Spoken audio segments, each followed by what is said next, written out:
आज हम बात करने वाले हैं हमारी मच अवेटेड मूवी पुष्पा 2 का। जिन्होंने पार्ट 1 देख ली है, आप लोगों का तो पता ही होगा वो पुष्पा का तेवर, जिसके वजह से ही हम लोग दीवाना हो गए थे। पुष्पा नाम सुन के फ्लावर समझे क्या? फ्लावर नहीं, फायर है। मूवी के बारे में बताने से पहले कुछ फैक्ट के बारे में बताना चाहता हूं। पुष्पा द रूल 2021 का फिल्म पुष्पा द राइज के सेकंड पार्ट है, जिसको हम लोगों ने करीब 3 साल से ही इंतजार कर रहे थे। Finally it is already with us. Pushpa, directed by Sukumar, has collected gross amount of 270 crore across the world, which is the highest grossing Indian film on its opening day.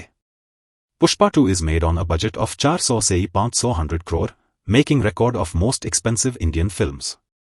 ये मूवी करीब 200 मिनट्स लंबी है, which is one of the longest Indian films ever made.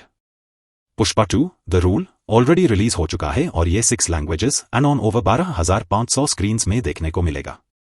अब बात करते हैं movie का story के बारे में।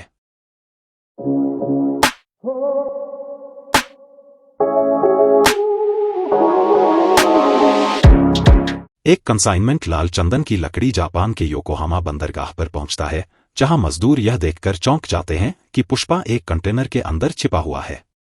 वह उन पर हमला करता है, लोड के लिए भुगतान की मांग करता है, लेकिन उसे गोली मार दी जाती है और वह समुद्र में गिर जाता है, जिससे एक फ्लैशबैक शुरू होता है। एसपी भंवर सिंह शेखावत को बेइज्जत करने के बाद पुष्पा एक सम्मानित तस्कर के रूप में सत्ता में बढ़ता है, जबकि शेखावत छिप जाता है। शेखावत गुप्त रूप से एक मजदूर के रूप में छिपकर एक विशाल चंदन कंसाइनमेंट को पकड़ता है। इस बीच पुष्पा आंध्र प्रदेश के मुख्यमंत्री नरसिम्हा रेड्डी से मिलता है, लेकिन राजनीतिक प्रतिक्रिया से बचने के लिए उसे उनके साथ फोटो लेने से मना कर दिया जाता है। आहत पुष्पा प्रतिज्ञा करता है कि वह सरकार को गिरा देगा और सिद्धप्पा को मुख्यमंत्री बनाएगा। इसके लिए वह चंदन की तस्करी से 500 रुपए करोड़ जुटाने की योजना बनाता है। पुष्पा केंद्रीय मंत्री कोकटम वीर प्रताप रेड्डी के साथ सौदा करता है और मालदीव में अंतर्राष्ट्रीय खरीदार हामिद से 2000 टन चंदन 5000 रुपए करोड़ में बेचने के लिए मिलता है। कई तस्कर पुष्पा के सिंडिकेट में शामिल होते हैं, लेकिन मंगलम श्रीनु और दक्षयानी शेखावत के साथ मिलकर ऑपरेशन को विफल करने की साजिश रचते हैं। शेखावत सिंडिकेट के एक सदस्य को मार डालता है, जिससे बाकी सभी में डर फैल जाता है और वे पुष्पा से नेतृत्व श्रीनु को सौंपने का आग्रह करते हैं।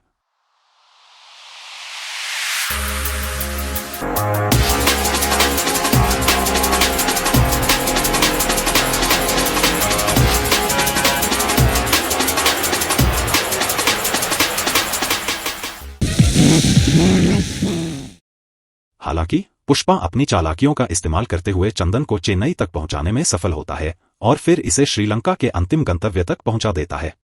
ट्रांसपोर्ट के दौरान शेखावत उसका पीछा करता है और सभी ट्रकों को गोली मारकर उन्हें भागने के लिए मजबूर कर देता है। मीडिया शेखावत की छापेमारी की सराहना करती है, लेकिन श्रीनु को यह एहसास होता है कि लोड चंदन नहीं बल्कि सैनरा था, जो लाल चंदन से मिलता जुलता लकड़ी है, लेकिन इसका कोई बाजार मूल्य नहीं है। पुष्पा ने असली लोड के साथ बैलगाड़ियां बनाई थीं और उसे चेन्नई तक पहुंचाया था, जिसे अप्रत्यक्ष रूप से शेखावत ने ही मदद की थी। शेखावत अंततः कंसाइनमेंट को रामेश्वरम तक ट्रैक करने की अनुमति प्राप्त करता है, लेकिन वह इसे भारतीय श्रीलंकाई सीमा पार करने से पहले पकड़ने में असफल रहता है। गुस्से में आकर वह भंडारण स्थल को जला देता है, जिससे वह खुद भी आग में मारा जाता है। इस बीच श्रीवल्ली को पता चलता है कि वह गर्भवती है और पुष्पा खुशी मनाता है।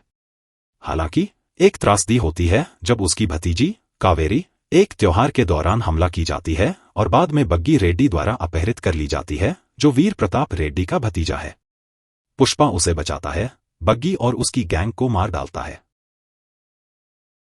वह अपने टूटे हुए परिवार से मेल मिलाप करता है और कावेरी की शादी की खुशी मनाता है। तभी एक रहस्यमय शख्स शादी में बम विस्फोट कर देता है और एक बहुत बड़ा मिस्ट्री छोड़कर पुष्पा 2, द रूल खत्म हो जाता है। आप लोग भी हॉल तक जाके इस मूवी को सपोर्ट करना न भूले।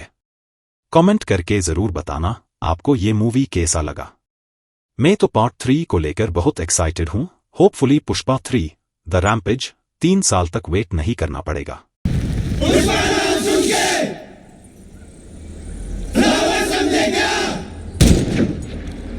फायर है तू, फायर नहीं, वाइल्ड फायर है।